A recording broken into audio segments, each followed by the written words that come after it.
নমস্কার বন্ধুরা, সকলকে আমার চ্যানেলে স্বাগত। পেনশন এবং গ্র্যাচুইটি নিয়মের ক্ষেত্রে সরকারের তরফ থেকে আমূল পরিবর্তন আনা হয়েছে। আজকের ভিডিওতে আমরা মূলত আলোচনা করব সরকারের তরফ থেকে পেনশন এবং গ্র্যাচুইটির ক্ষেত্রে কোন কোন নিয়মের পরিবর্তন আনা হয়েছে সেই বিষয়ে বিস্তারিত। ভিডিওটি অত্যন্ত গুরুত্বপূর্ণ, তাই প্রথম থেকে শেষ পর্যন্ত অবশ্যই ধৈর্য সহকারে দেখবেন এবং ভালো লেগে থাকলে অবশ্যই একটি লাইক করবেন এবং সকলের সঙ্গে শেয়ার করবেন।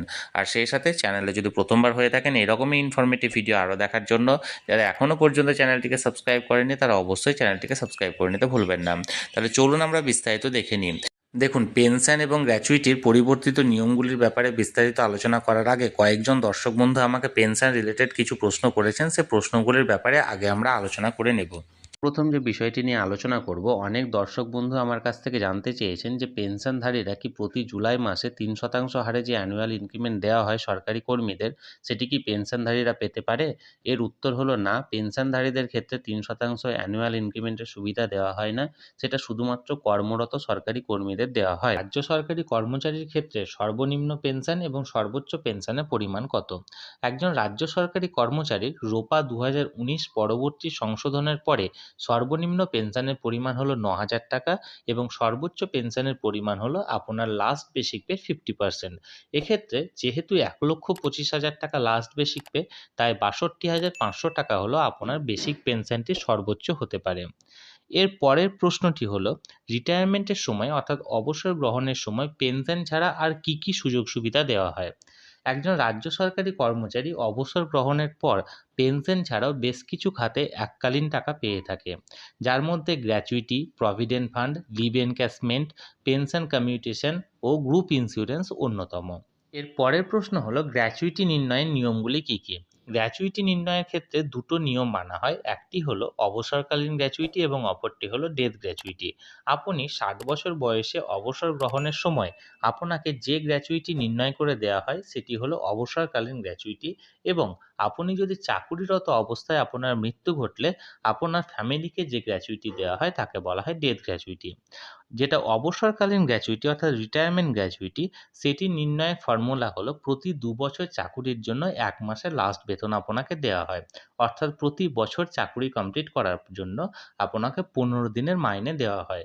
লাস্ট বেতন বলতে এখানে আপনার লাস্ট বেসিক পে, তার সঙ্গে ডিয়ারনেস অ্যালাউন্স যোগ করা হয়।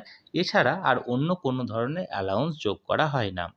আর এটার ম্যাক্সিমাম পরিমাণ হলো 16.5 মাস এবং সর্বোচ্চ লিমিট হলো 12 লক্ষ টাকা। অর্থাৎ আপনি যদি ধরুন 30 বছর চাকুরি করেন তাহলে সেক্ষেত্রে আপনাকে 15 মাসের বেতন, কিন্তু আপনি যদি 33 বছর চাকুরি করেন তাহলে সেক্ষেত্রে আপনাকে 16.5 মাসের বেতন, কিন্তু আপনি যদি 35 বছর চাকুরি করেন তাহলে সেক্ষেত্রেও আপনাকে 16.5 মাসের বেতন গ্র্যাচুইটি হিসাবে দেওয়া হয়।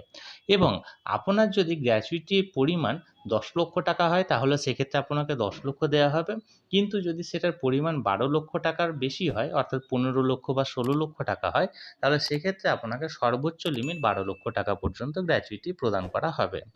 এবার আসছি ডেথ গ্র্যাচুইটি নির্ণয়ের ক্ষেত্রে।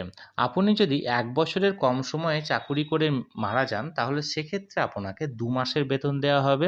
আপনি যদি 1 বছরের বেশি কিন্তু 5 বছরের কম সময়ে চাকুরিরত অবস্থায় মারা যান তাহলে সেক্ষেত্রে আপনাকে 6 মাসের বেতন দেওয়া হবে।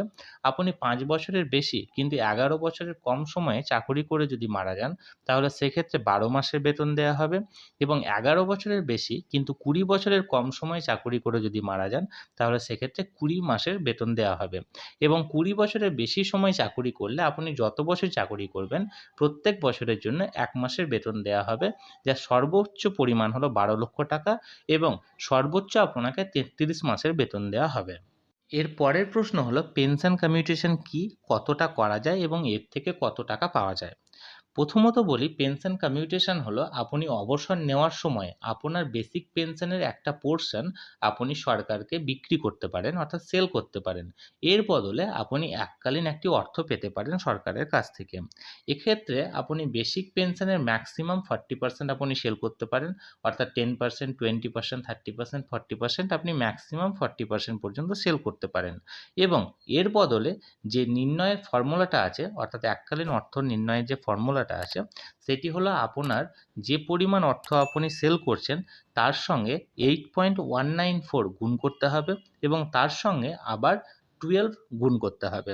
অর্থাৎ আপনি ধরুন বেসিক পেনশন যদি 30,000 টাকা হয়, তাহলে সেক্ষেত্রে আপনি যদি 40% সেল করেন, তাহলে সেক্ষেত্রে কমিউট করার পরিমাণ হচ্ছে 12,000 টাকা এবং এর জন্য আপনি পেতে পারেন 12,000 গুণিত 8.194 গুণিত 12 সমান 11,79,936 টাকা।